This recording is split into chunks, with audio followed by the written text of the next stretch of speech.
Welcome back, Warrior Fam. Yay! We are so glad you're back with us this week. Yes, we have an incredible guest. Her name is Sami Christiansen. And this was just an incredible conversation. I mean, just start to finish, top to bottom, so much good stuff jam-packed into this incredible episode. We cannot wait for you all to hear it. Yeah. Before Abby recaps a little bit about our convo, let me let you all know a little bit about who Sami is. Sami Christiansen is a middle school English teacher from Milwaukee, Wisconsin. She first found her passion for working with kids after joining the efforts of the arts and education nonprofit Normal in Schools, which is now known as Mental Fitness, Inc., to share with students and caregivers her story of recovery from an eating disorder.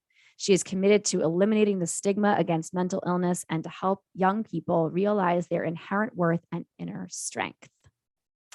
All right, so before we hear a little bit about this chat, there's just a quick content disclaimer that I want to give all of our warrior listeners.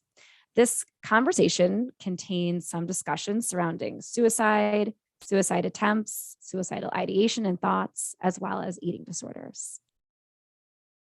All right, so Abby, share with us a little bit about this convo. Yeah, so this conversation was really inspiring.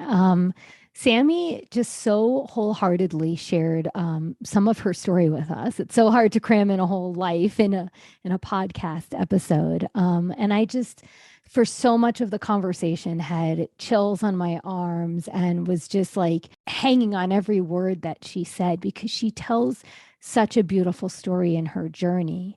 Sami begins by sharing how she struggled to be perfect, how she felt this need to be perfect in everything she did as a child, ultimately because she needed the approval from others. What was really interesting is that she said she put all the pressure on herself. She didn't have the pressure from teachers or from parents, but she put all of this pressure on her because deep down she didn't feel good enough. And so she tried to be perfect to prove to others that she was good enough. This manifested in many ways, but one of the ways was it led her to have an eating disorder that she struggled with all through college. And it wasn't until her parents encouraged her to seek treatment where she started to feel a weight lifted off of her. And during treatment, she connected with another person where this person was sharing everything that Sami had felt. And it was in this moment that she realized that she never had someone verbalize how they felt, and it was the same as her. And this instantly caused her to feel less alone and starting to feel like she was part of a community. It was also during this time that she was diagnosed with depression. And so she shares a lot about what it's like living with depression and how depression and anxiety are comorbid, but they also have different ways of manifesting in the mind-body behavior. And then she shares a little bit about DBT, dialectical behavioral therapy, which is so fascinating, and how many people could actually benefit from learning these tools and skills.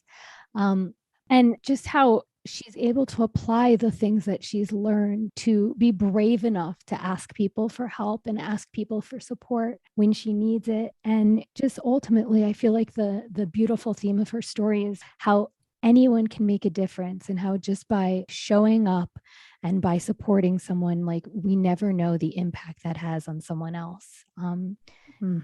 She is just such a beautiful human being, and I just feel really honored and grateful that she was on our podcast with us. Yeah, she just, you said it beautifully. She was inspiring. We were on the edge of our seat. We were crying. We were laughing. There was so much joy and pain, and joy in the pain and pain in the joy. It sounds weird to say it like that, but it really is one of the most powerful conversations that we've had on this show so far. And we cannot wait for you all to hear her. Here is the show. Welcome back, Warrior Family. Yay! We are so excited that we have another episode for all of you today with an incredible guest. Her name is Sami Christiansen. Welcome, Sami, to Anxiety Warriors podcast. Thank you so much. It's so good to be here. Yay. We're so glad you joined us. We all kind of know each other, right? It was an interesting, we worked together just like at a kids yoga training a few years back, and then you and Abby worked together. So I'm just really excited to connect with you in this way. So let's jump into your anxiety story. Sami, what do you have for us? Well, first, as soon as you say that, I get anxiety. Yes. Name it to tame it. We'll just throw that out there. Yeah. So I guess my story starts when I was a little kid, but I wouldn't have been able to call it anxiety back then. I struggled a lot when I was even as young as in elementary school to just always try to be perfect. I had huge perfectionistic tendencies and always had to be, and it wasn't just in school. I always had to, get the best grades. I had to be acknowledged and recognized for those grades by my teachers and my parents. I wanted to be sort of like fit in perfectly with my friends and my classmates. I had to look a certain way. I had to, play my piano recital perfectly. And it was just something that kind of was always there. And I thought it was a little bit weird just because it was so hard, but it was also normal to me. And so that just continued all through elementary school, middle school, high school. And I started in high school actually to kind of almost burn out from that. And it became procrastination because I couldn't even start something because it had to be perfect even from the beginning. Yeah. So I've actually talked to people who've had the same problem where they, went from, going home and starting their homework right away because they just needed as much time as possible to get it perfect, where I would go home and end up starting my paper due the next day at like 1 a.m. the day due, and bust out a 6-page paper for AP English and still need to get an A on it. And sometimes I did, but I guess that was practice. But yeah, so I didn't know what this was back then, and nobody did. And it wasn't until I actually developed a really severe form of this mental illness that I really learned what it was. When I was a junior in high school, I was actually studying abroad as an exchange student in Belgium. And this is where stuff really kind of shit hit the fan, so to speak, because I was really struggling with a lot of stuff. Oh, here comes my cat. I was struggling with a lot of stuff, being away from home and just the uncertainty and the, nothing being familiar. And I developed, I gained a lot of weight there just from binge eating, and then decided to lose it by going on a diet, which was really not a diet. I was starving myself, and I really developed a really, really severe eating disorder that lasted all through college. So for 6 years, I was sort of alternating anorexia and bulimia, mostly bulimia. And it was sort of like the most extreme version of the manifestation of anxiety that I had. Wow. I don't know how I got through college with that. I managed to graduate from Georgetown University. I managed to actually do pretty well. And it's, somehow got myself through. But my parents knew about the eating disorder. No one else did. I didn't tell anyone else. I felt really, really alone. I would have, I had a lot of anxiety. I did have depression at the time. Again, didn't know I did. And my parents sort of sat me down spring break of my senior year of college and said, "You're not going to look for a job after college. You are going into treatment." Wow. It was almost as if a weight was lifted off my shoulders. I almost burst into tears because it was like, I need this, and I need permission to do this for myself. I was very fortunate enough to be able to go to a residential treatment in Wisconsin for 2 months and actually really, in fact, recovered from my eating disorder, which is really rare actually. But yeah, I was diagnosed with depression there. They gave me medication for the first time. I was 22 and I'd been struggling with this stuff since I was probably 4. And, I was in a place where, there were finally people like me willing to talk about it. Hmm. And there was a girl there who I remember thinking like, oh my God, she's so much thinner than me. She's not going to understand my situation. She's going to not want to talk to me. She looks so sad. And I remember sitting out on one of the first nights I was there on the balcony at the place we were at, this treatment center. And she was telling me her story, and I almost burst into tears because it was like someone saying things that I was so ashamed of that I was doing, things that I was doing that were symptoms of my eating disorder, and things that I would never have told anyone in a million years. And here's was someone doing those same things, feeling those same things, articulating those feelings. And for the first time in my life, I was like, okay, I struggle with something pretty friggin' hard, and I'm not alone, and maybe I can actually get better and be different. Wow. Wow. Yeah. Wow. So, okay. First of all, it's like that power of connection, like the first time that you're like able to be truly vulnerable with someone else. Mm-hmm. And in some ways, like hear your story and theirs. Am I kind of hearing that right? Like the things she shared, you totally related to. Mm-hmm. And but that's like, I have so many other questions too, but I just want to hit that first. Like that just gave me so many chills because it can be so lonely on the journey and just filled with so much shame until you find out like, wow, I'm not alone in this. Sure. Yeah. So thank you. I might circle back to that too. It's like you said so many things that I'm like, right. So the first thing I just want to highlight is how I absolutely love how you started this by saying like, yeah, I'm feeling a little anxious, right?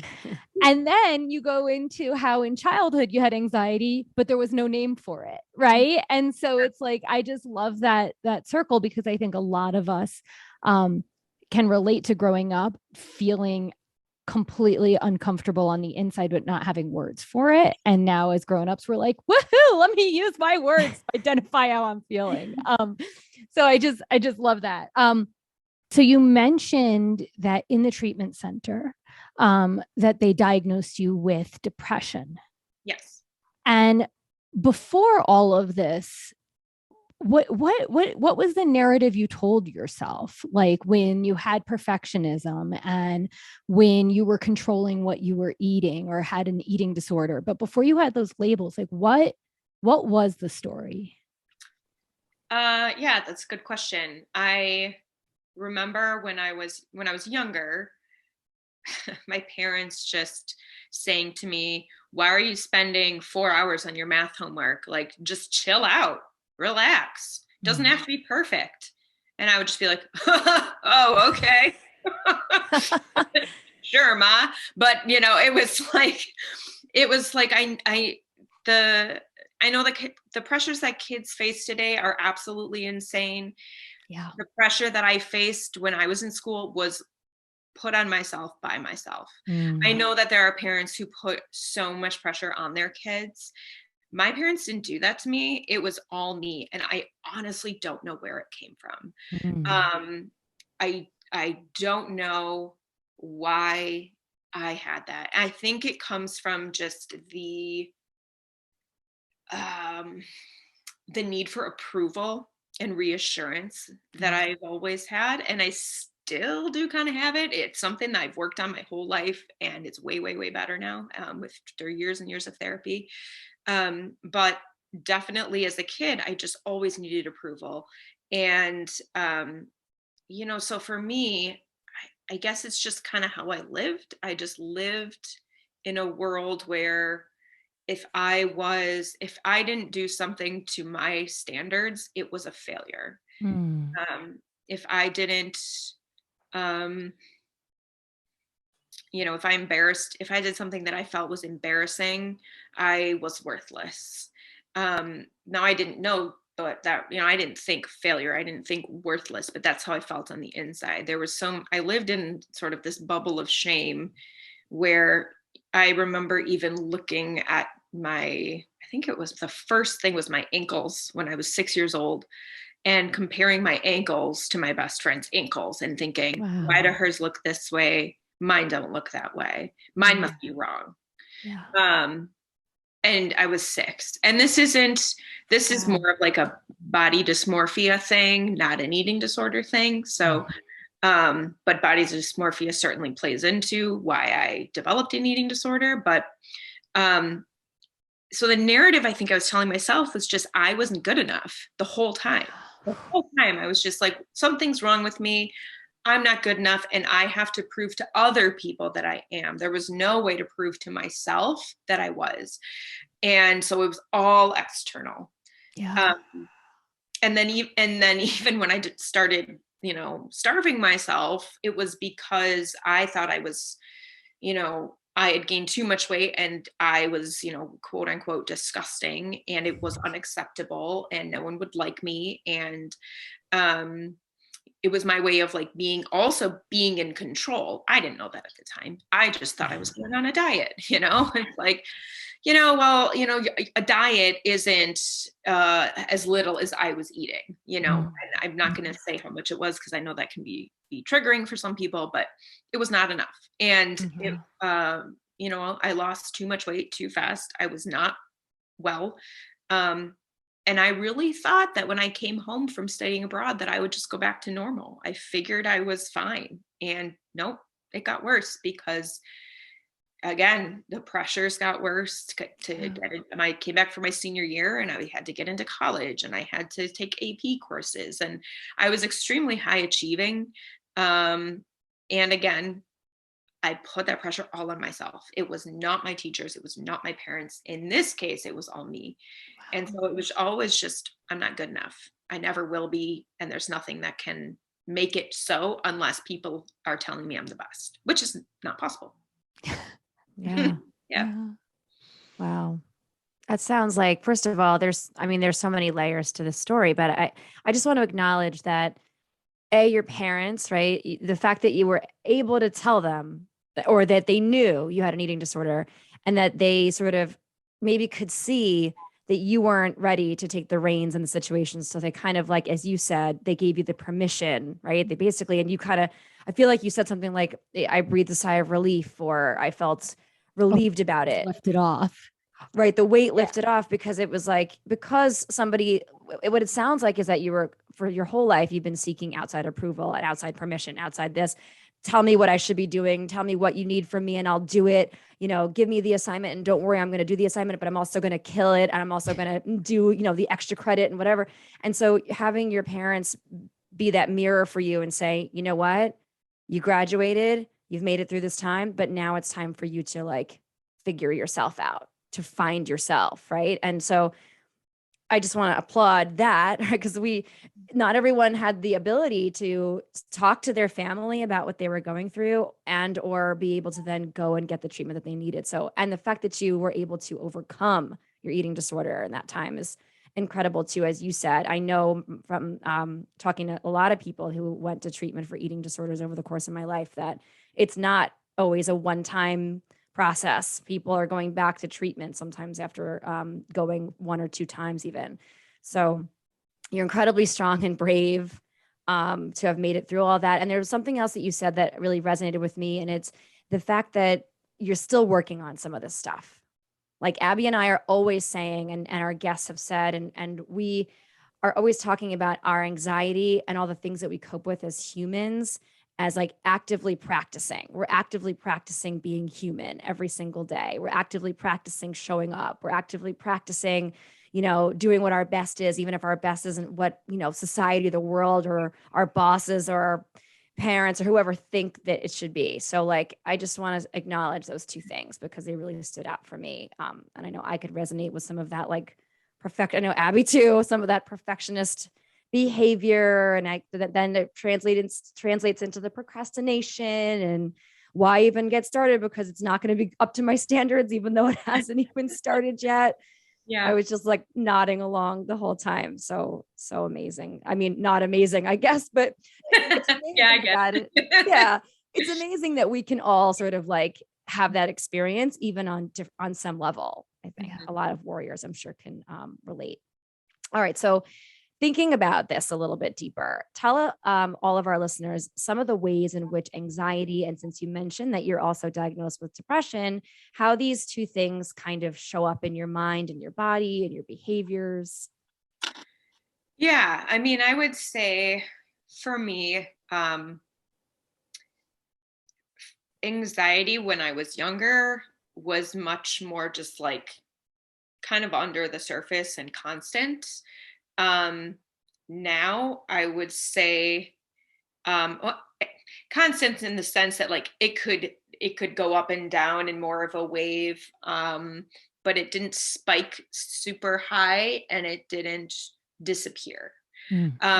Whereas now I would say like there are days I don't feel anxious, but then it can get triggered and I can have like a massive anxiety attack. So it's very different for me as an adult. And maybe it's because of treatment I've been through. Because since eating disorder treatment, I've been through several different types of treatment for just anxiety and depression, but not the eating disorder at all. So the anxiety is interesting because it manifests differently depending on where I am in my depression.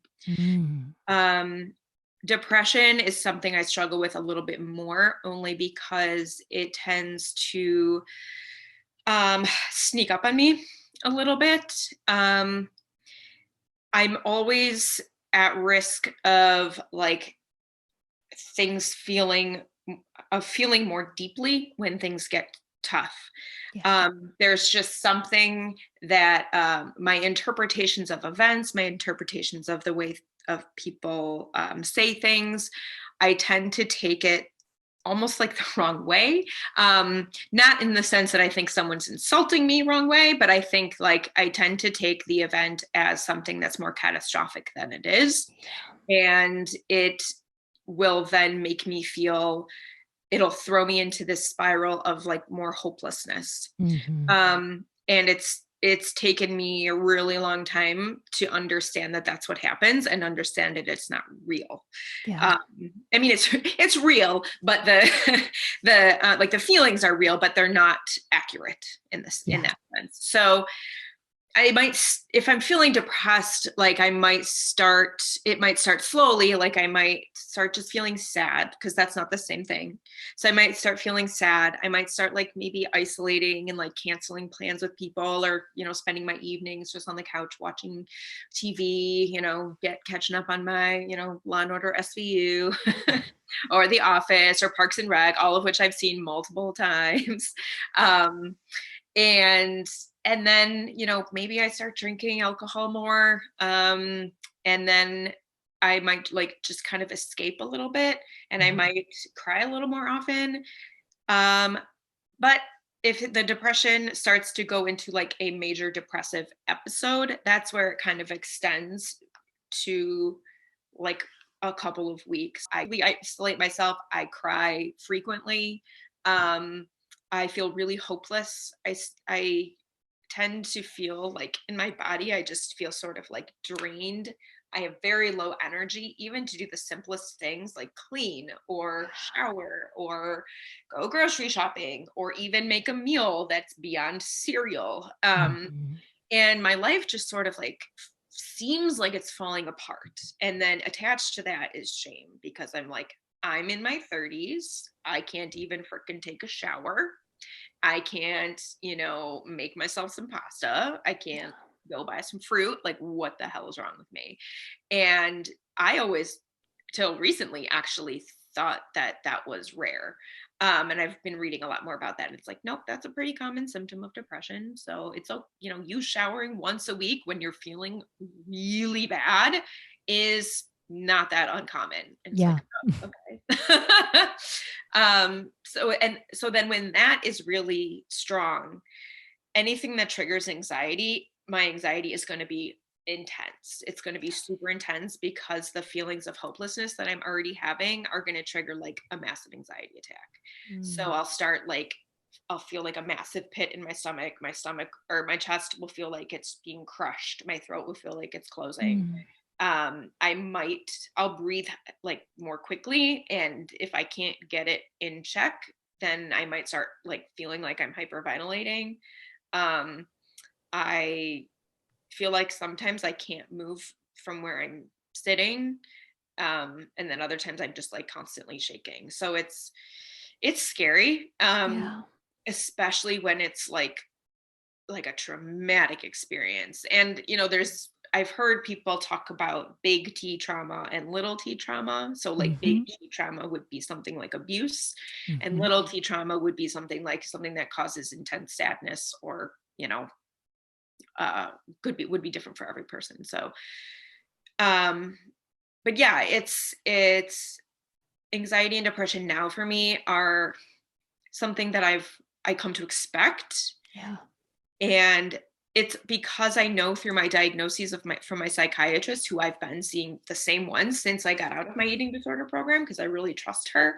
I've been seeing her since I was 22, and the diagnoses that she has me on are not has me on. This sounds like medication, but I've been diagnosed with major depressive disorder and generalized anxiety disorder, which are pretty common and also often occur together for people like me. But basically so they often like commingle a lot. And so for me, it's a lot of stuff in my body. And a lot of times, if I don't know what I'm experiencing mentally, if I look into my body at what I'm sensing and feeling, I can actually identify my emotions a little bit more. And that's something I've learned with practice. Yeah.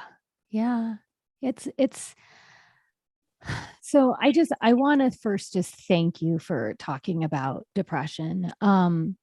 We have had guests that have talked about how having like anxiety and ADHD, or like anxiety and being like highly sensitive. And some people have lightly spoken about depression, but just like anxiety, it's not spoken about enough at all. Right. And even when I was in my early mid-20s, it's like 24. So, mid, I guess. I was diagnosed with ADHD, depression, and anxiety. But for me, it was more situational depression that came on because of my ADHD and my anxiety. And so for a while, I thought I got depression, not got it myself, like I understood it for a while.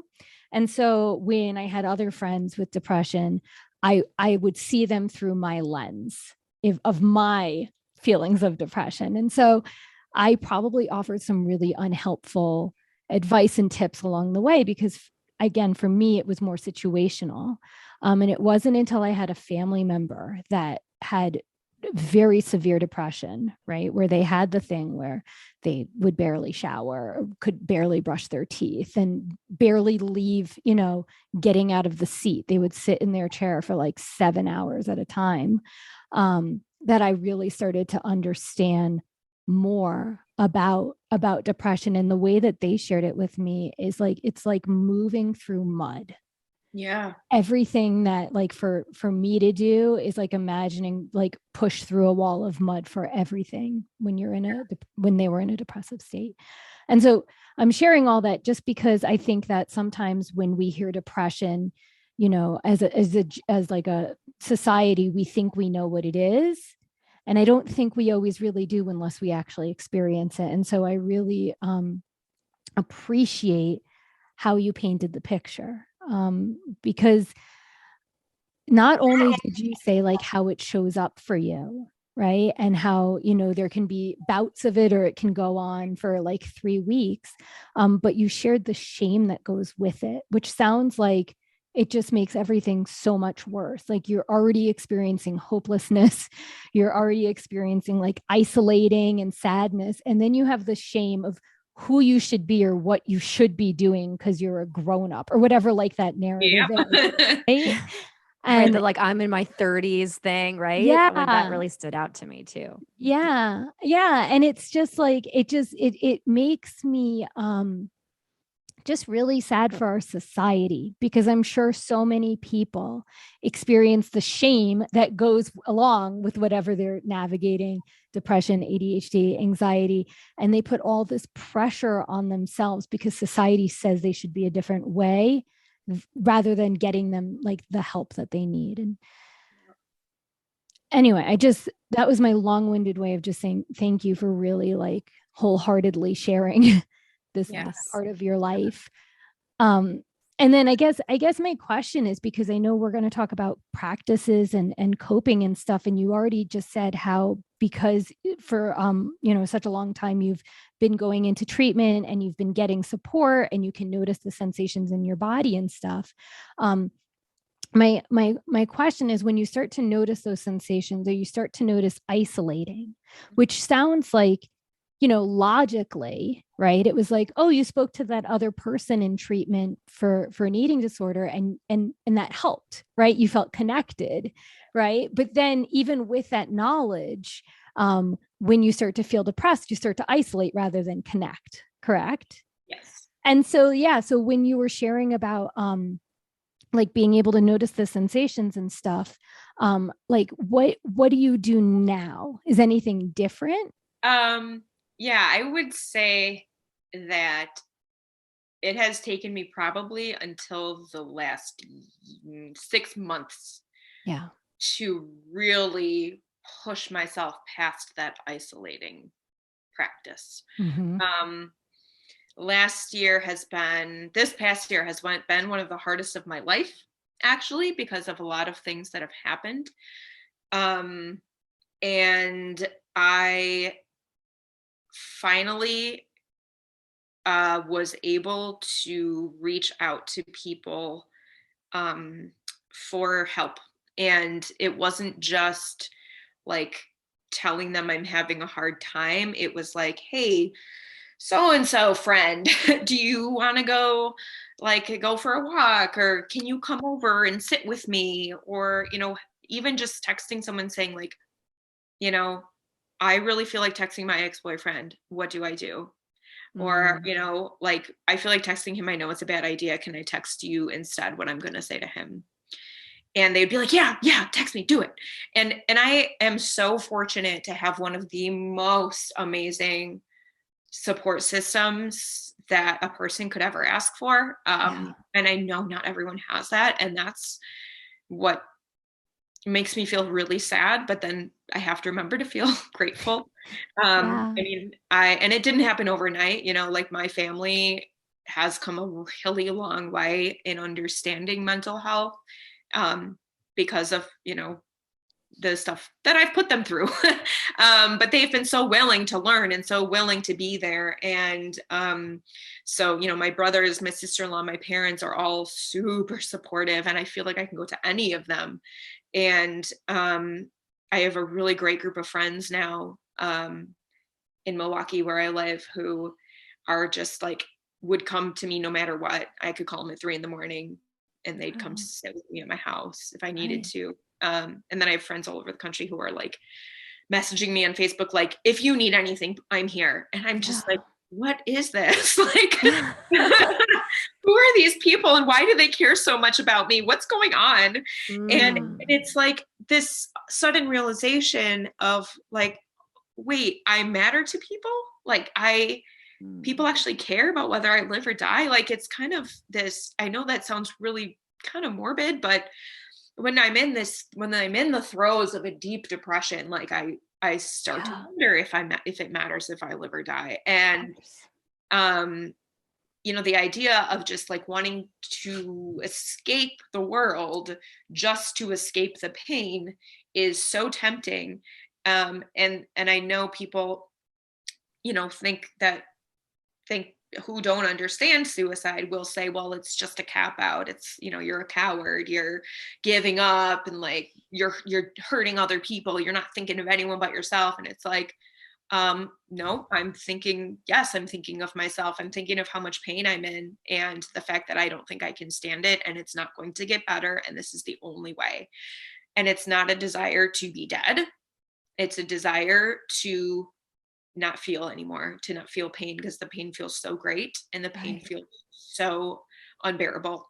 And yes, I have felt this way many times. And now when I feel this way, I remember that like I have been reminded, and I remind myself, like, no, I know there are people who can help me get out of this feeling. And if I just text someone, if I just like type some little words and do a little phone, I don't even have to call, um, someone will answer. And there have been times where I have been like panicking in the middle of the night because of something that happened, over in this past fall, with my ex-boyfriend, who was the cause of a lot of the issues I've had over the past year. Something happened with him, and I called like 3 different people. They didn't answer. And finally on the 4th call, my sister-in-law answered. But normally I wouldn't have called 4 times, and sorry, I know my voice sounds really raspy. It's because I'm trying not to cry. Yeah.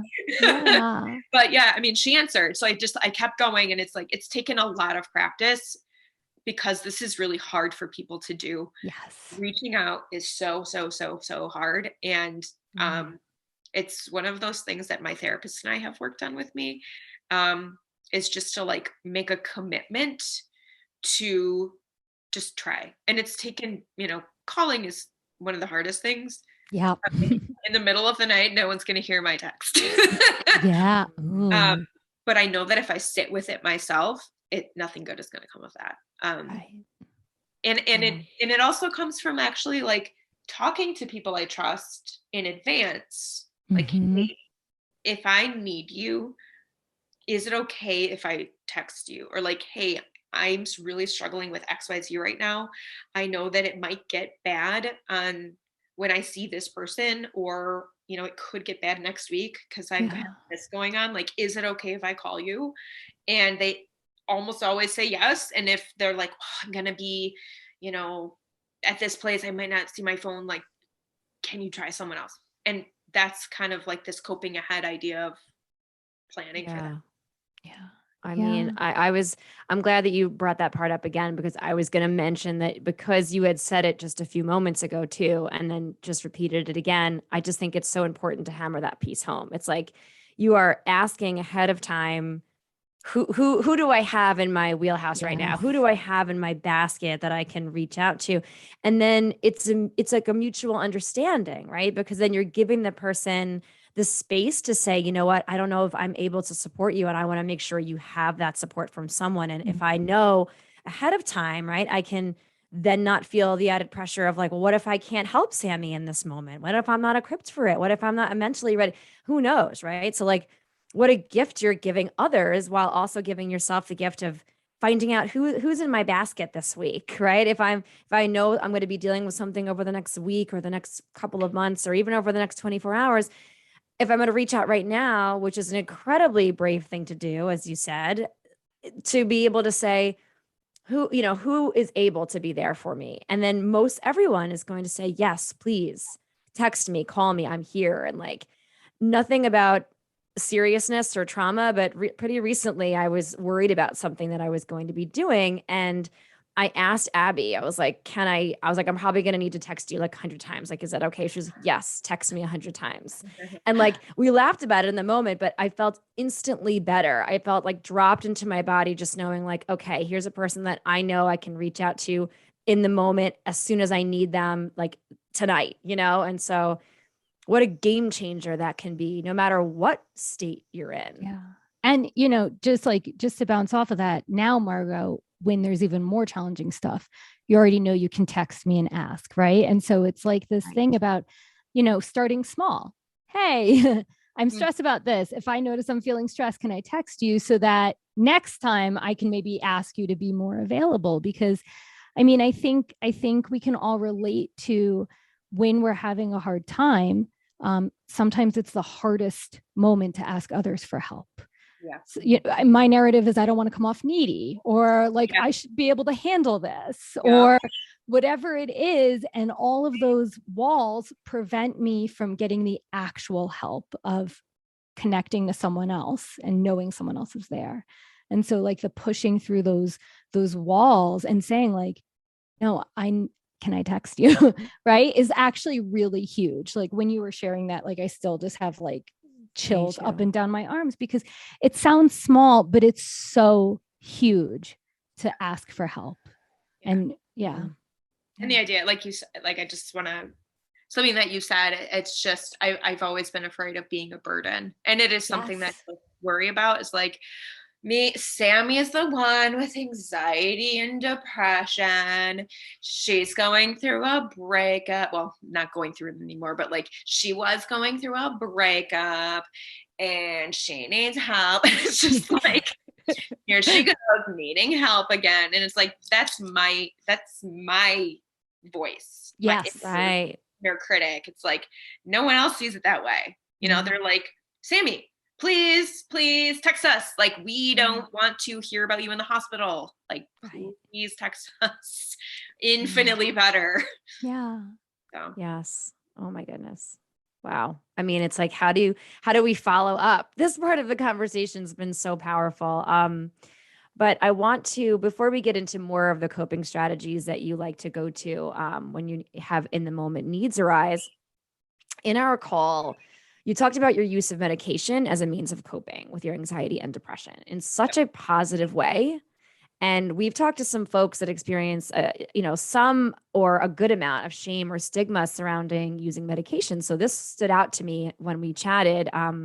We don't often hear about the positive impact that medication is having for a person. So just share with us and our listeners a little bit about your experience with medication and its positive impact on you. Sure. So it started actually when I was in my residential treatment for my eating disorder. I noticed that there were some people I was with, women I was with who were already on like antidepressants, let's say. And I was like, oh, that's interesting. And the psychiatrist that I saw there right away put me on Prozac. I can't remember. I think fluoxetine is the generic. I know most of the names because I've tried a lot of them. So she put me on a low dose of that to start. And, I was going through so much at the time. It's like, I don't know if it helped, but it probably did. Cause I was doing really well in treatment and, maybe the meds had something to do with it. So I kind of continued on, and then right out of treatment, so that was 8 weeks, I started seeing my own outpatient psychiatrist. And she's like, okay, tell me your story. So I talked and she goes, well, my first observation, yes, you have depression, but whoa, do you have anxiety? And I was like, really? She goes, yep, I could tell in the first 5 minutes. And I was like, okay. So either this lady is just like really knows what she's doing, or she's just like trying to like pump me full of pills. We'll find out. No, but I've been seeing this woman. I have an appointment with her in April. Like I'm, I'm 37. So I've been seeing her 15 years, and she is, she's amazing. I've been, the thing about with psychiatric meds is that I've seen this with my friends. I've seen this with family. It's like people get frustrated with the stigma. They think that if they're on medication, that there's something wrong with them. They're screwed up or whatever. There are side effects, but often those side effects disappear within 2 to 4 weeks, and people aren't willing to put up with that, or they think they won't go away. Sometimes it's trial and error with not just with the medication themselves, but with the dosage, the actual type of antidepressant, because there's I think at least 4 or 5 different kinds of antidepressants, depending on what's going on in your brain. And so I have for antidepressants, I've tried a lot, and I'm finally on one that really works for me. And I've been on it for a number of years. And, because I have a chemical imbalance. Yes. It is my brain. If it would be like if someone has diabetes and you're like, well, I don't know, insulin, that's a Band-Aid. You're just doing a Band-Aid solution. Exactly. you don't want other people to know you're on it. It's like, Oh, yeah. ooh, you take insulin, or like, ooh, you take heart medication. Wow. Like, like I know it's not funny at all, but like just the way. I know. So it's like, yeah, there's something wrong with my brain. If I weren't on the meds that I'm on, I don't even know where I'd be. I wouldn't be functioning. I would not function because there's something biochemical happening. Yeah. And, I'm on other medication because I do have anxiety. I do have like, part of my diagnosis with my depression is a mood disorder. So I have something working together with that. And I'm on like a number of them that work together at a certain dosage that works for me. And I have had like my primary care doctor say, oh, you're on a lot of meds. Like every time I switch one, and it's like, yeah, okay. I trust my psychiatrist. That's what they're for. Yeah. Or they'll say like, do you have migraines? Do you have seizures? And I'm like, nope. And they're like, well, that's what these medications are for. And I was like, no, they're actually for this. And they're actually for this. And they're like, oh, it's like, because some doctors do research on some things and others don't. Yes. So it's very interesting. But like, I'll tell my friends, like, don't be afraid to go on meds. And guess what? I'm going to be on mine probably for the rest of my life, in some form. And that's great because I would love to be able to be myself and function.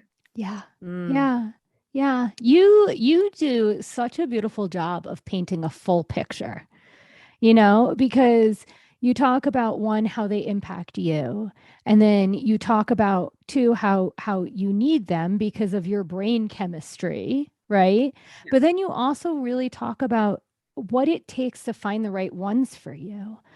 Because that's another part that I don't think is talked about that much. And the patience that is required to find the thing that works for you and the right dosage. And, I know nowadays some people even get genetic tests done to see which medications will actually work better for them and not. And so they have a little bit more clarity around that. I have a family member going through that right now, right? Trying to figure out because why do some medicines give them the rarest side effects? And so I just really appreciate you putting that part because sometimes people might try meds and be like, well, didn't work for me. I'm not better. And like, now I'm done. Right. And there really is a process that if you're fortunate to have a doctor that you trust, right, you can go on the journey and realize like, oh, wow, these really do help. These really do shift. Yeah. Yeah. And I have a friend who doesn't trust her doctor and she has struggled and she's actually going to see my psychiatrist now because, and it is hard when that happens. And I get why that would turn people off, but also, my antidepressant now is no longer covered by my insurance. Oh, no. So I have to figure that out now, but it's just like, there's so many barriers. And unfortunately, I'm not going to get into our healthcare system. We've dabbled a little bit here and there over the many weeks. Right. The only other thing I would say about medication is like, it's not a one size, it's not going to fix everything. Yeah. Like you can't just go on medication and be like, okay, I'm going to be cured from my depression. Like, no. Therapy of some kind is going to be, in my opinion, is necessary because a medication is not going to fix it. Like I still need therapy. If I didn't have therapy and it was just on my meds, like it wouldn't really, for me, it's different. For me, it wouldn't be enough. Right. It's like the baseline so that then you can start getting the tools and stuff to help apply to daily life. Right. I mean, that's how I hear what you just said. Totally correct me if I was wrong there, but it's like, for sure. Yeah. Yeah. They help, and getting other things like therapy help when like encouraging you to reach out when you need help from friends, right? It's like you get that part from therapy, but the meds help with like just the baseline. Yeah. I just think we should be celebrating when a person finds what works for them, no matter what it is, right? Yeah. No matter what avenue a person takes to sustain them, to help them function, to feel good in their humanness. We should just be celebrating everybody's like empowering choices. right? It's like there, and I'm glad you kind of, that's why this part of our conversation stood out so much, because you were just like, yeah, I'm on meds. And there was like something about the way you said it, where I was like, oh man, like that's the first time I had spoken to a guest ahead of time. And then that we've spoken to here together on the podcast, where not only is the person still on meds, but they were like gusto sharing that with me. And I was like, that's a perspective we haven't really had. So thank you so much for sharing it. I think it's an important one for all the warriors to hear. So you've shared so much about all the ways that you cope with your anxiety and depression. So I want to actually just dive right into this part of our call that we had that was just so beyond fascinating. You shared with me about dialectical behavior therapy. Am I saying that right? Yes. Okay. Dialectical behavior therapy, and that it's worked wonders for you over the past little bit. So just kind of explain to our listeners a little bit about this type of therapy and then its impact on you. Sure. Yeah. I've been doing dialectical behavior therapy since 2014. I went to, I had 2 suicide attempts in the fall of 2014. And very fortunate to still be here. And following the second one, I found a residential treatment in California, which was awesome. Got to get out of Wisconsin in the winter. That aside, so it was a lot of work for 2 months in Venice. And it was like dialectical behavior therapy, like centered. And this program was actually created by a woman named Marsha Linehan, and she created it actually for herself. She had borderline personality disorder. And she created this treatment because cognitive behavioral therapy wasn't working for her. And so she kind of created this and then like ultimately fine-tuned it. And now it is becoming more and more popular here. And it's hard to get, I'm not going to go into it because I'm not an expert and I don't want to get in trouble, but it's hard to get like a clinic fully certified to do DBT therapy because there's a whole lot of components and steps and things. But the clinic that I got to do then when I was outpatient is one of 2 in Wisconsin that is certified. There's one in near Milwaukee, and then there's one in Green Bay, Wisconsin. So I was fortunate to be able to get into the one in Milwaukee.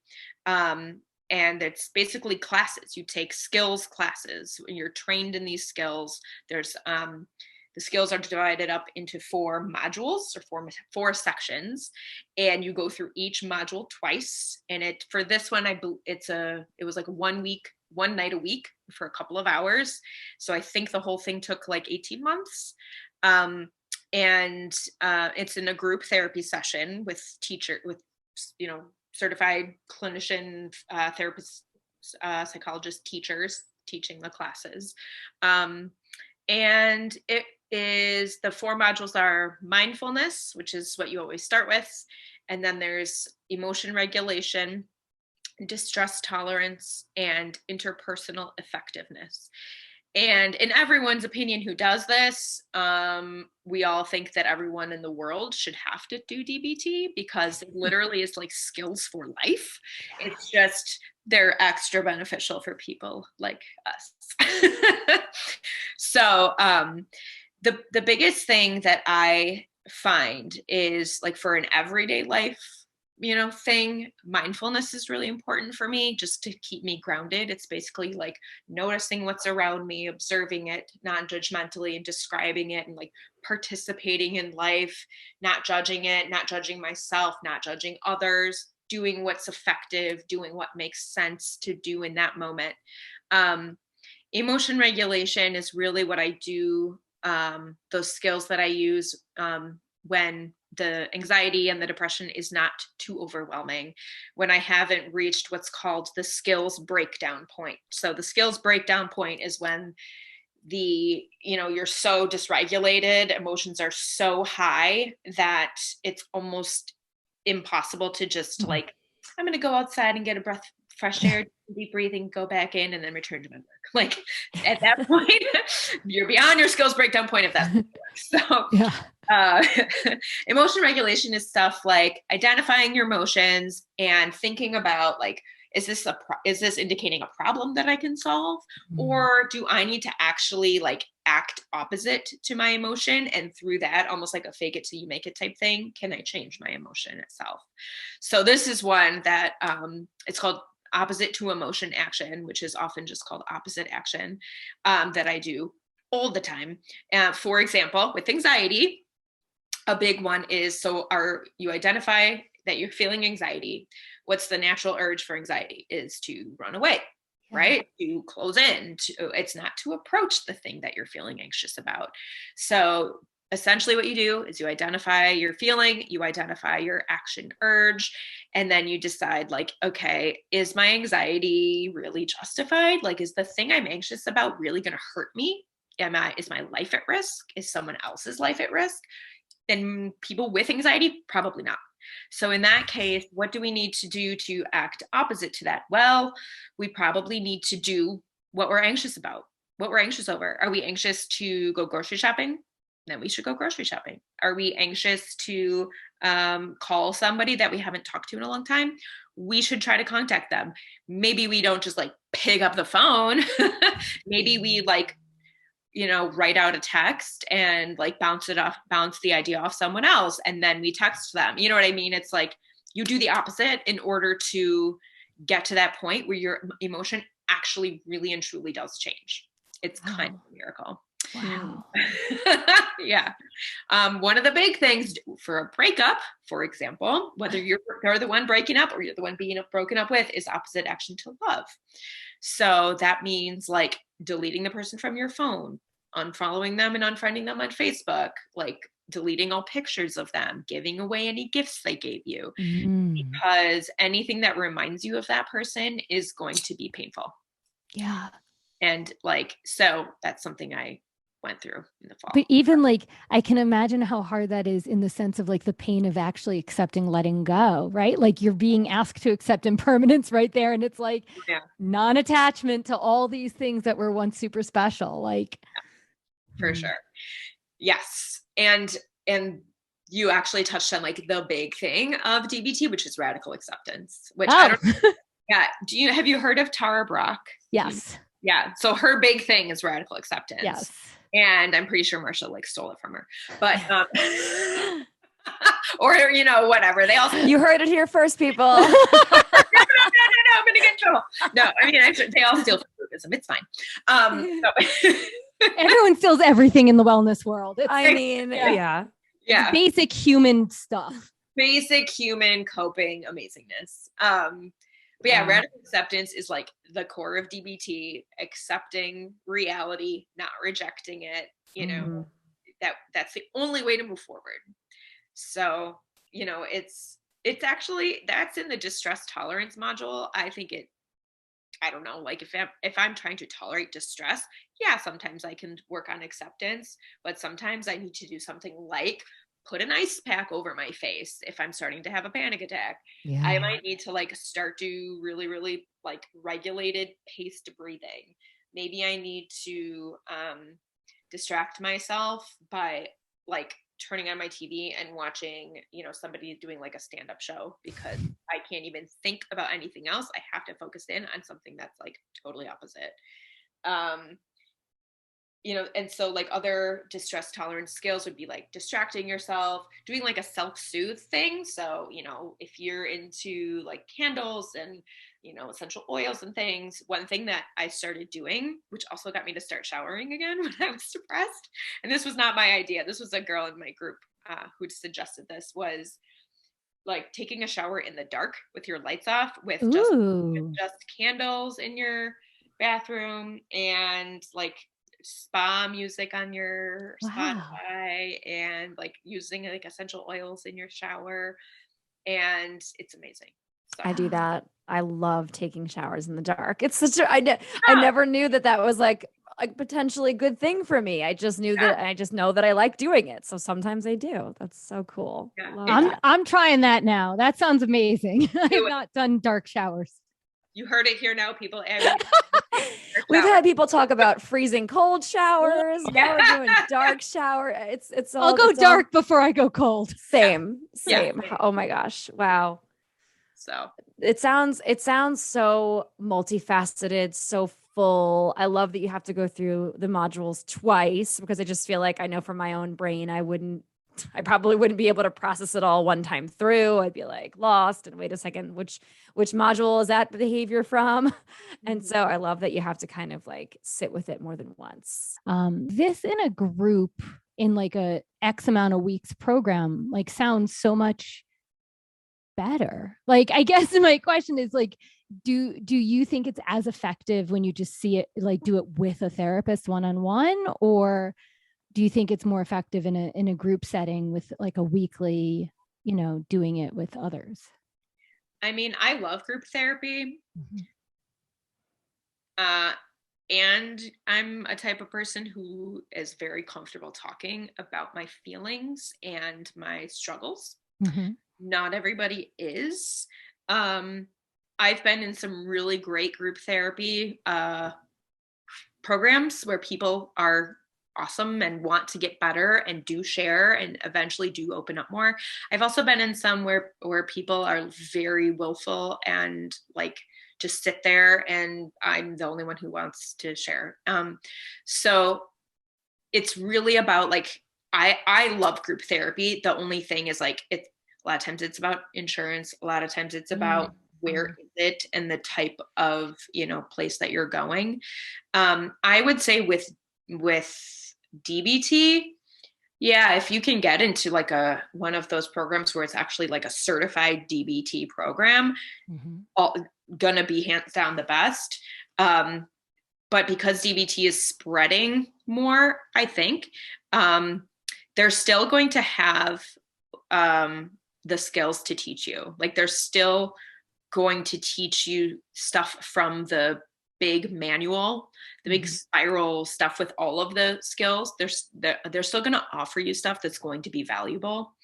And CBT, the cognitive behavioral therapy, is still good for people with anxiety because it addresses a lot of the like thought processes that we tend to get stuck in, like rumination and, distorted thought distortions and cognitive distortions and things like that. So, I mean, yeah, group therapy isn't for everyone. I do love it. A lot of times, if you can find one in the evening, I know people like work different hours and things like that. A lot of them are during the day. So it kind of depends, but yeah. Yeah. Wow. So much. It sounds amazing. It really does. When you said before, like everyone in the world should be doing this, it's like, I want to sign up for this. This sounds awesome. I'm going to Google this right after. Right. Any groups around here? Yeah. So you can go back in time and offer yourself a bit of advice. A younger Sami, what would you say to her? So there's a lot, depending on what age I am. I would say, it's interesting that you asked that because as a teacher, I try to say those things to my students that I would have wanted to hear. Especially I can tell the kids who are a lot like I was, and the kids who are different, but and could still benefit from hearing certain things. So, the biggest thing that I tell students is you are enough, and that means nothing to them initially. Yeah. It wouldn't meant anything to me at the time. So I always have to elaborate. And I would say, there's a lot of pressure on you, whether you put it on yourself or your parents are putting it on you. And at the end of the day, none of that matters because you are worthy just because you're a human being. And every human being deserves love, and every human being is cared about by someone, even if that person isn't in your life right now. And even if you feel like life isn't worth living at the moment, like you will find a way that you will make a difference someday. Mm. Full body chills. Yeah. Sammy knows Twinkle. Sammy. Yeah, I do. All the sparkles. Oh my gosh. Oh, so good. It's such a valuable thing it's the kind of thing that all of us needed to hear more when we were kids. That I love that you're offering that to your students, and hopefully even for anyone out there that's a parent or a teacher, or for yourself, just like encouraging yourself or those kids in your life to look at themselves in the eye and say, I am enough. I am enough. Looking at themselves, you are enough. And I love that you elaborate on that for them, because they do need that too. Right. I needed it too, Sammy. I needed you to elaborate just now. And I love that you did, right? Because like, you are enough. It gets thrown around a lot too, right? Mhm. It's sort of just like become this thing that we teach the kids to say, that we say to ourselves, or we see it on social media or whatever. And it's great. But at the same time, what does that mean? Yeah. Right. And I love that it can be for not just for children who are learning how everything works in the world, but for grownups too, especially those of us that weren't given those explicit words as kids, even if we had incredibly loving families and parents and community and teachers and nothing but love and support. Hearing, I wasn't told you're enough. Those words weren't given to me in that way. And I feel like it can be such a powerful and impactful statement if we remind ourselves and the children and the people in our lives why they are enough. Yeah. Yeah. So beautiful. I love the piece at the end about, and you can make a difference, right? Because I feel like if I ever heard that as a kid, I thought it meant like I had to save the whales, right? And but it literally means you can make a difference by telling someone like, yes, you can text me, I don't care what time it is. And that it makes a huge difference. And that just shows like we all matter, we're all enough, and we can make differences in other people's lives. So beautiful. All right. Final question before we get into some lightning round questions. Yeah. What does being an anxiety warrior mean to you? I mean, I guess for me, it's just the fact that there's a twofold. I guess for myself, it's just how resilient I feel like I am. Like, I just feel like I've come back from a lot of times where I've been down, and I've always come back, and not by myself. I've had help, and it's important to remember for myself, and I want to remind other people, like, no one does this shit alone, and that's how it's supposed to be. I have come back a lot, and asking for help makes me a warrior too. Yeah. And I've had to start over yet again. I'm in another apartment. I'm, in another job, single again. Like, but I'm here, and I'm still here, and I'm still fighting for myself and my mental health and my life. So, and then the other thing is just like, I am so passionate about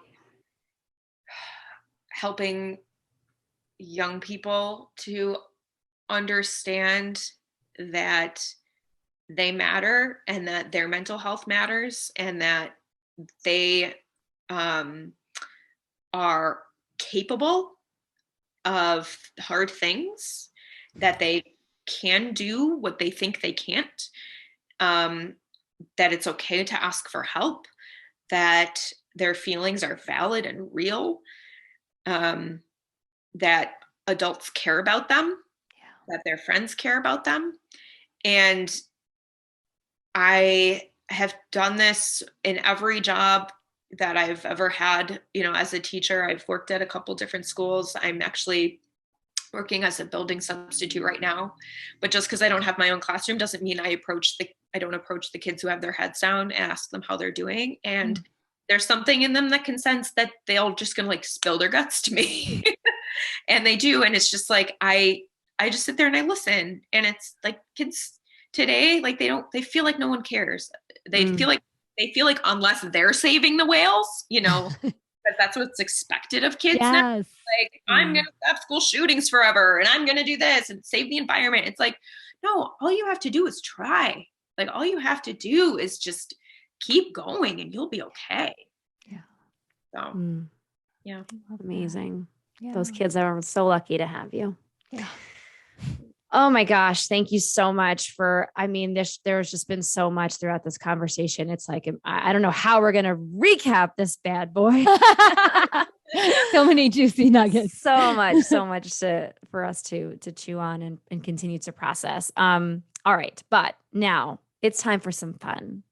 Are you ready for lightning round? I need some water. That's right.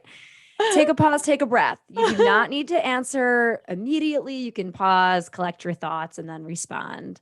Abby and I are just going to go back and forth, and we're going to ask you some playful, get to know Sami type questions. Are you ready? Ready. Okay. Abby, I'm going to go first. Oh, do it. Yeah. Okay. So you live in Wisconsin, yes? I do. Okay. So lots of cheese over there. And I know you love cheese. If you were a cheese, which one would you be and why? Oh, there's so many to choose from. Yeah. Okay. I would be a smoked Gouda. Ooh. Because Gouda is awesome. And a lot of people like Gouda. Like they get it on burgers. They might get it for their crackers. But then you see smoked Gouda and you're like, that looks kind of funky. It's a weird shape. I bet it's kind of quirky. I'm going to get it. And then you take a bite and you're like, holy fuck, this is amazing. Yes. So good. Agreed. And that's what happens when you meet me. You're like, holy fuck, this girl's awesome. We got some smoked Gouda up in the house.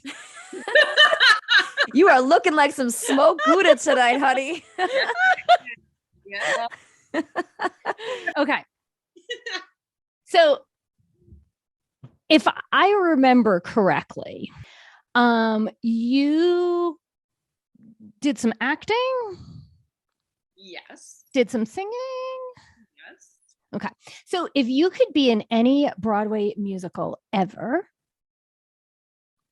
and any character, what Broadway show would it be? And then sing us one line from the show that you would be in. So I'll tell you what my dream role was when I was younger. Yes. So my dream role when I all growing up was Adelaide in Guys and Dolls. Ah. And I got to play it when I was a senior at my high school. And the best part about it was the voice, because, you know, she has a very like New York accent. Do you know what character I'm talking about? Yes. Okay. So I'll sing you part of her song. This is very embarrassing, but I used to sing it all over my house. So really, what's the difference? That's right. So do. Okay. When they get on the train for Niagara and she can hear church bells chime, the compartment is air conditioned and the mood's sublime.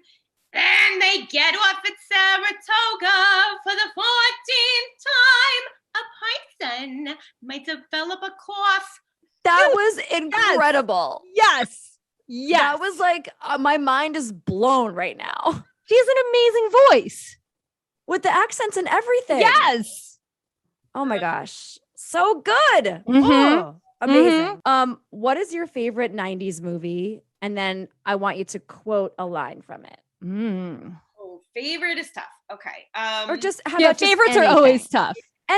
Give me a 90s movie that first one that comes into your mind, and then give me a quote. How about Robin Hood Men in Tights? Yes. Yes. Okay. More singing? We're men. We're men in tights. I gotta think of an appropriate line. Maybe not. Let's see. The quote that I am thinking, the one that first came to my mind was the Abe Lincoln one. Can I say that? Is that okay? Yeah. Okay. So If you're okay saying it, it's okay saying it. all right, I don't care. I mean, it's not bad. Okay, so Abe Lincoln. Did you say Abe Lincoln? No, I didn't say Abe Lincoln. I said Abe Lincoln. Hold on.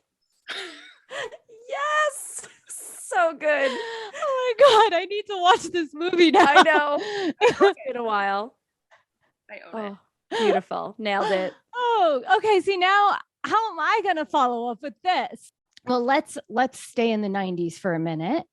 And which 90s actors, actresses were on your wall?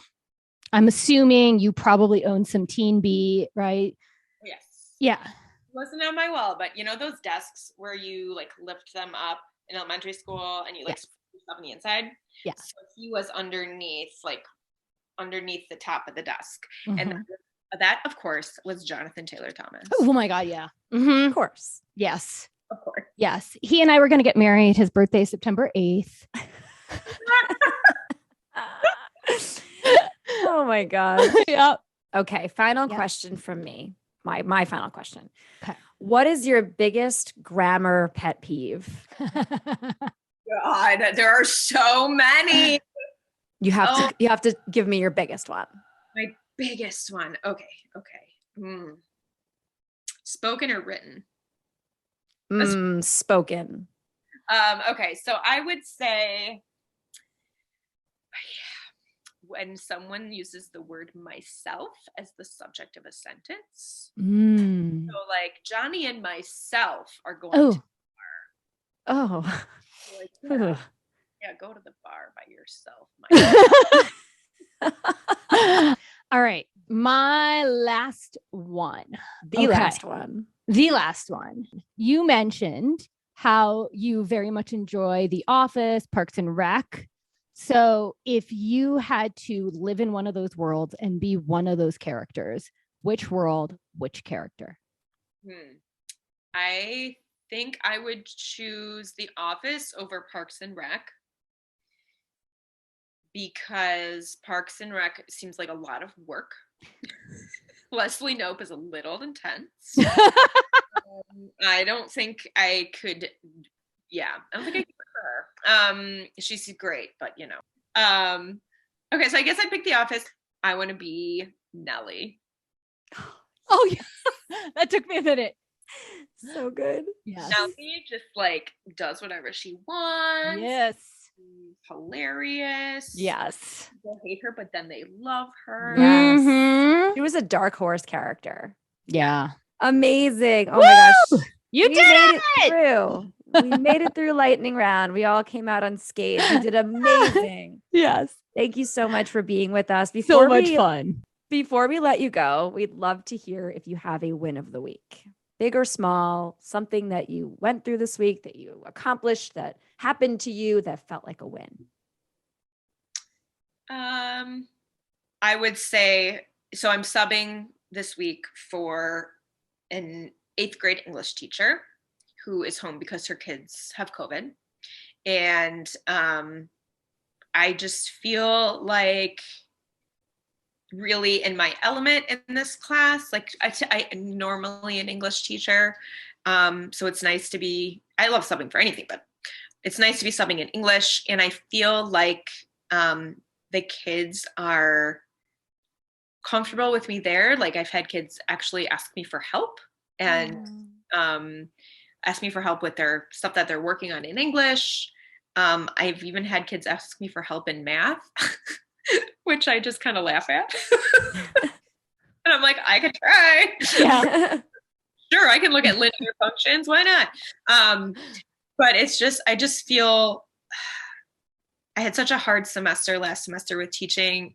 I never felt like connected to where I was. And this is happening like right away. And I'm not even a classroom teacher, I'm a sub. And it's just really good. The district I'm in is amazing. And I feel really honored to be there. And I just feel like I get to be with kids again, and staff is great. And I feel appreciated and appreciative. Oh, that's a huge win. Yeah. Beautiful win. All right. Sami, thank you so much for being a guest on the show. It's been such a pleasure and an honor and a joy, and just so inspiring to have you. Thank you so much. I really appreciate you guys having me. It's an honor to be asked to be here, and I think what you are doing is really important, and I hope that people listening to you and to your guests are being empowered themselves. Thank you. Yes, we hope for that too. All right. Thank you so much. Thank you. Bye. Woo! Wow, what an amazing re-listen. This was just like the roller coaster of all conversations. Yes. And with a very funny lightning round that gave me so much joy.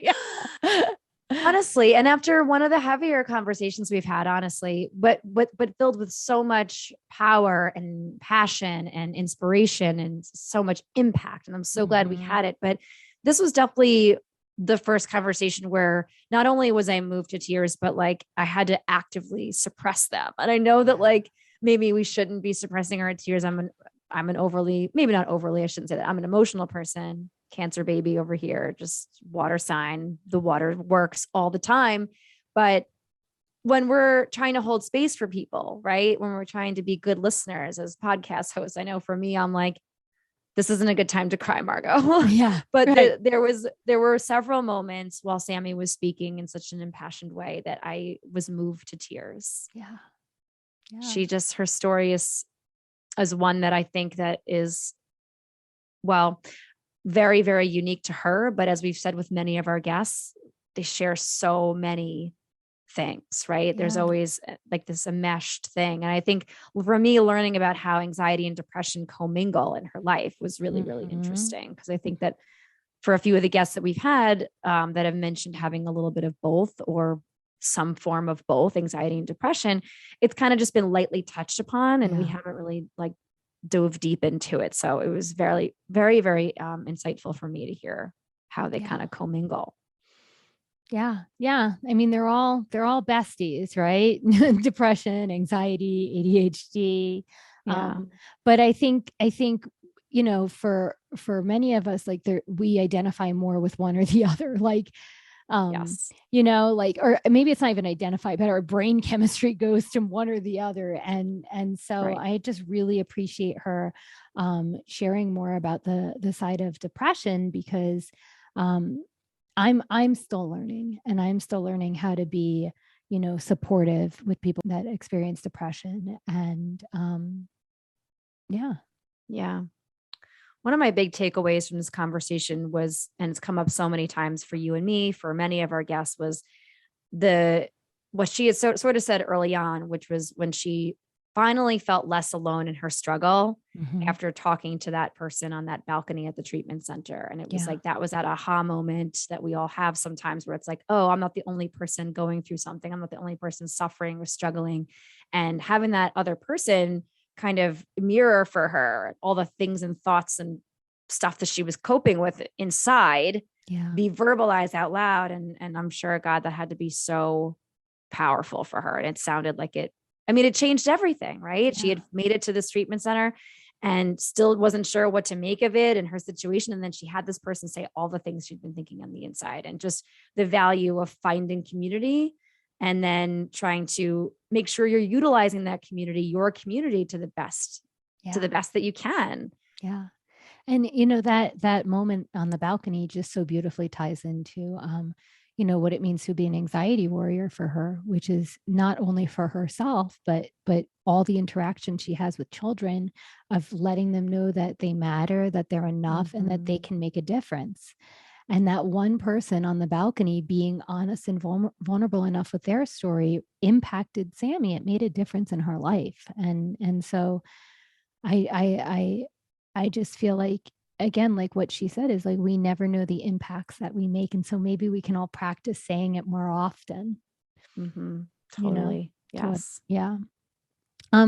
You know, one of the takeaways for me was just how beautifully she shared about being like reaching out, because I know when I'm having a hard time, the last thing I really want to do is tell other people I'm having a hard time and please help me. Yeah. And sometimes that's because I don't know what kind of help I want. Or, I mean, she used just the perfect word. It's like, I don't want to feel like a burden. Mm-hmm. And so I really appreciated how she painted that picture, you know, and then also just how you can push through that wall. You can actually figure out who you can reach out to ahead of time. Hey, when I'm having a hard time, can I call you whenever? Can I text? Do I have permission to do that so that you Right. at least don't feel like a burden? You know that these people are here to support you. They You know, gave you the so green light. yeah, right. They consented. They said, yes, call me whenever. Yes. And just what a shift that can make when you're having a hard time. You already know the people you can reach out to, because, you know, it's common in depression and in anxiety to isolate, and also isolation just makes things worse. Right. And so just having that knowledge, okay, it's okay, I'm not a burden, I can reach out to these people, is so powerful. And then the act of actually doing it. Right. I just Yes. appreciated that. Yeah. The act of doing it, right? Yeah. Not just like knowing that you can, but having the bravery inside to take the next step, which is, and I think she had mentioned at one point too, like, you may not make the phone call, but maybe you're going to take a baby step. Maybe you're going to text first or send a message, or even just, I think at one point she said, write it out even before you maybe even create the text or the message or leave the voicemail or whatever. I think so much of our big feelings, our anxiety, our depression, whatever it is, it feels like it's preventing us from seeking, right? And what we need is to be seeking. What we need sometimes is not to go further deeper into ourselves, but we need to sort of reach out, and that is an act of bravery to take that step. And I love that the permission came into it too. I'm glad you brought that back up too, because that really stuck out to me in our conversation. And my final takeaway is just how boldly and bravely and with such gusto Sami embraces all the ways that she has learned to cope with her anxiety and depression, including taking medication, which we know is just so much stigma and shame unnecessarily surrounding these types of coping tools. But, you know, she was just kind of like, yeah, I'm on meds and this is what they are. And she was advocating for herself to other doctors who were like, why, that's a lot of meds, or kind of judging her almost. And what bravery it takes to stand up to authority figures in that way and be like, well, no, actually, you need to do a little bit more reading, Mr. or Mrs.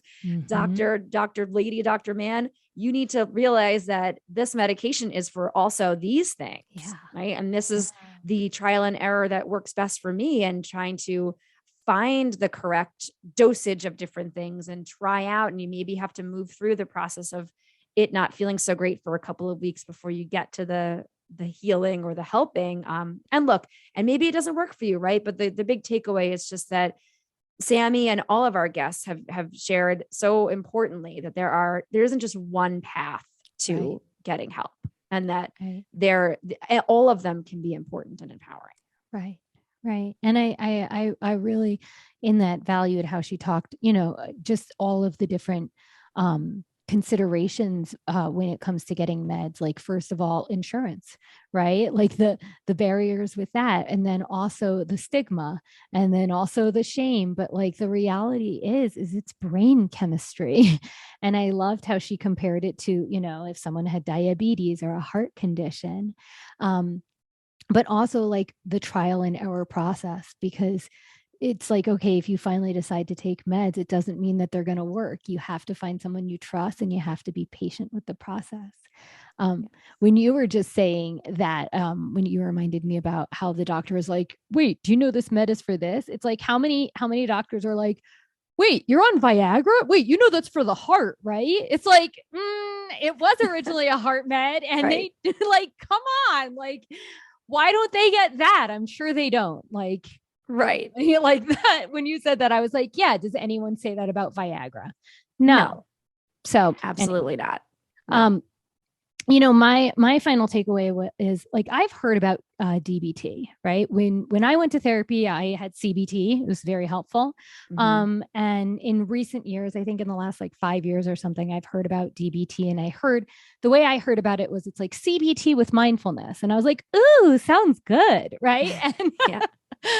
And And I really appreciated how she broke it down. I took so many notes about it. And I mean, one, I totally agree, just based on like mindfulness, emotional regulation, like distress tolerance. Like these are skills that everybody could learn. And then just like, what a beautiful way to put it in a group setting, right? So people can like show up for each other and listen to each other and hear each other's stories. And in some ways it might hold people more accountable. And so, yeah, I don't know what my takeaway is, except for that, like, I'm curious to learn more now because it just totally fascinates me and interests me.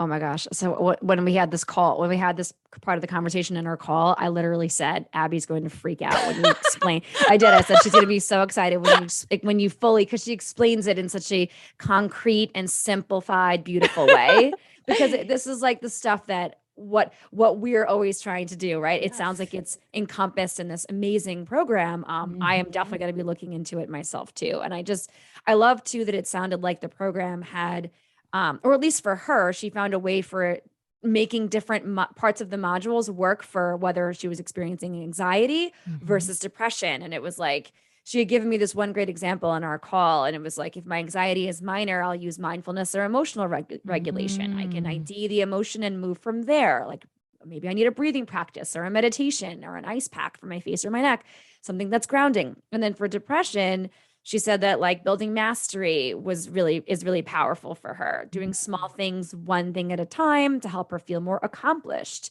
So it's like, if she doesn't have the energy to, clean every dish in the sink, maybe she can clean 5 dishes and that'll help activate something else inside of her brain, which maybe then she'll be able to get herself in. If she can't get herself in the shower, she can do, a quick face wash or a face mask or something that's like a step towards that. Right. So it sounds like it just offers so much life skill. Yes. Amazing. And thank you for knowing me and what I like to nerd out on. I knew you'd love to. I assumed you already knew what it was, but that maybe you didn't have all the details. Yes. And since Sami puts it in such a concise, perfect way, I'm so glad we got to learn more about it. This was just such an important conversation. We are so thankful to Sami for being a guest with us. We're thankful to all of you warriors for being here with us this week and every week. If you would like to get in touch for any reason, you can find us on Instagram. We're at Anxiety Warriors Podcast, or you can shoot us an email at anxietywarriorspodcast@gmail.com. You can hit us up with topic ideas. You can reach out if you're interested in being a guest on our show. You have just thoughts on the pod, anything at all. We'd love to hear from you.